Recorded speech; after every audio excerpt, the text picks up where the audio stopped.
i7 ગુજરાતનો અવાજ। નમસ્કાર દર્શક મિત્રો, i7 ન્યૂઝ ગુજરાતીની સાથે હું છું આપની સાથે પાયલ બામભણિયા। તો જોઈએ આજના મહત્વના સમાચાર। મલેકપુર ગામે કેનાલમાં મગરનો અચાનક દેખાવ। રાહદારીઓમાં કુતૂહલનું વાતાવરણ। લુણાવાડા તાલુકા અંતર્ગત આવેલ મલેકપુર ગામે 5 ઓક્ટોબર રવિવારના રોજ સવારના આશરે 11 વાગ્યાના સુમારે એક અનોખો નજારો જોવા મળ્યો હતો। સવારે મલેકપુર ચોકડીથી થોડા અંતરે પસાર થતી કેનાલમાં અચાનક મગર દેખાતા ગ્રામજનો અને રાહદારીઓમાં ભારે કુતૂહલનું માહોલ સર્જાયો હતો। પ્રારંભમાં હાજર લોકોએ વિચાર્યું કે કેનાલના કિનારે કાળા રંગનો કોઈ લાકડાનો ટુકડો પડ્યો હશે, પરંતુ થોડું નજીક જઈને જોયું ત્યારે તેઓ આશ્ચર્યચકિત રહી ગયા, કારણ કે તે લાકડાનો ટુકડો નહીં પરંતુ જીવંત મગર હતો।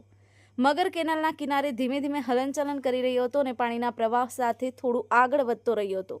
આસપાસ ભેગા થયેલા ગ્રામજનો તેને જોવા ઉત્સુકતાપૂર્વક ઊભા રહ્યા। ઘણા લોકોએ આ અદ્ભુત દ્રશ્ય પોતાના મોબાઈલ ફોનમાં કેદ પણ કર્યું। મગરને જોઈને કેટલાક લોકોને થોડી ભીતિ પણ અનુભવાઈ, જો કે તે કેનાલના પાણીમાં પાછો અંદર ચાલી ગયો હતો। Virbhadrasinh Sisodiya, i7 news Gujarati, Mahisagar.